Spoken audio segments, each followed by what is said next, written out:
मुंबई पुणे एक्सप्रेसवेवर झालेल्या भीषण अपघातात तिघांचा मृत्यू झालाय।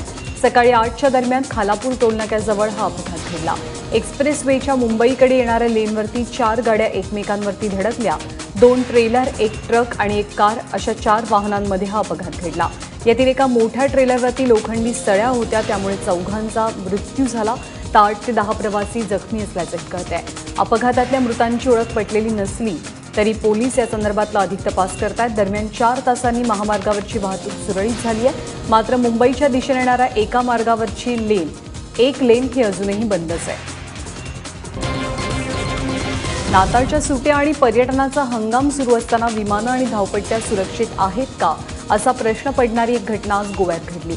गोव्यातल्या दाभोळी विमानतळावरती आज मोठी दुर्घटना टळली आहे। भल्या पहाटे जेट एअरवेजचं विमान मुंबईच्या दिशेनं रवाना होणार होतं, मात्र टेक ऑफ करताना हे विमान धावपट्टीवरनं घसरलं आणि सर्व प्रवाशांच्या काळजाचा ठोका चुकला।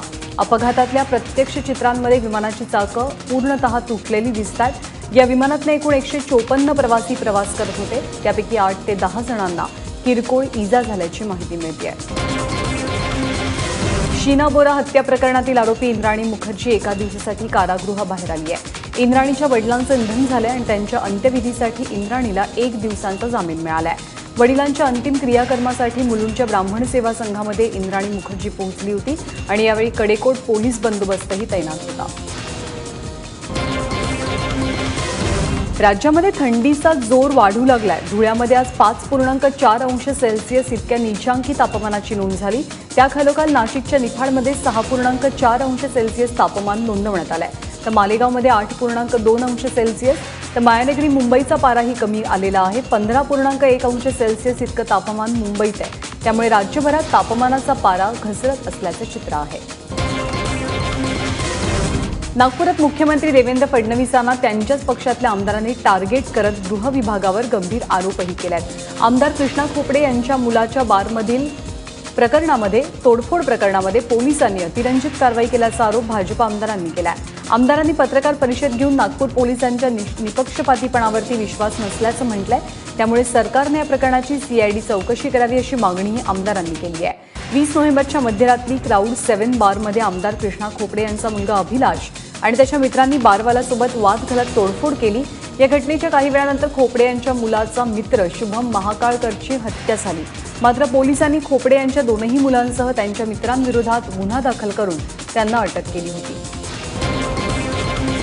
इन्क्वायरी ऑफिसर असेल का तिच्या पोलीस निरीक्षक असेल किंवा 302 ची जो इन्क्वायरी करत आहे आणि 307 ची जो इन्क्वायरी करत आहे, मी यांना कंटिन्यू भेटलो आणि यांना भेटून विचारलं का हे तुम्ही अशा प्रकारची जी कारवाई तातडीने केली याच्या मागे काय, तर त्यांनी हेच सांगितलं मला का याच्यामध्ये वरिष्ठांचे आदेश आणि वरच्या वरिष्ठांचे आदेश आणि वरिष्ठाचे आदेश आणि वरच्या कोणाच्या तरी प्रेशर हे मला या पोलीसवाल्यांनी डिपार्टमेंटच्या तिन्ही लोकांनी सांगितलं। आणि म्हणून यांनी सांगितलं पाहिजे का तुम्हाला वरिष्ठ अधिकारी हा कोण, वरच्या आदेश देणारा तुम्हाला असा कोण। कारण मी यांना हे विचारलं का तुम्ही आपल्या याच्यामध्ये विवेक बुद्धीचा वापर केला का नाही। त्यांना विचारलं का एवढं मोठं तुम्ही प्रकरणामध्ये अशा प्रकारची भूमिका जेव्हा घेतली तर आपल्या विवेक बुद्धीचा वापर केला का नाही। ते म्हणे आम्ही वरिष्ठांच्या आदेशाप्रमाणे सगळी कारवाई केली। छत्रपती शिवाजी महाराजांचा वापर करून शूद्र राजकारण करू नका असं आवाहन शिवसेनेनं सामनाच्या माध्यमातून भाजपला केलंय। शिवाजी राजांवरती मालकी सांगणाऱ्यांना माती खावी लागेल असा दावाही सामनाच्या अग्रलेखात करण्यात आलाय। महत्वाची बाब म्हणजे अग्रलेखात बीकेसीतल्या कार्यक्रमात झालेल्या घोषणाबाजीवरती सुद्धा भाष्य करण्यात आलंय। तुम्ही माझ्यासोबत असाल तर मी कुणाच्या बापालाही घाबरत नाही असं म्हणत माजी उपमुख्यमंत्री अजित पवार यांनी राष्ट्रवादी काँग्रेस सोडून जाणाऱ्यांना इशारा दिलाय। ते पिंपरीत बोलत होते। कालच चिपळूणचे माजी आमदार रमेश कदम यांनी राष्ट्रवादीला सोडचिठ्ठी दिली आहे। त्याच पार्श्वभूमीवर अजित पवारांचं हे वक्तव्य आहे। एकीकडे अजित पवार दमदाटीची भाषा करत असले तरीही त्यांनी याच सभेमध्ये कानाला खडाही लावलाय। एकदा माझी जीभ घसरली, आता तोलून मापून बोलतोय असं सांगायलाही अजित पवार विसरले नाही।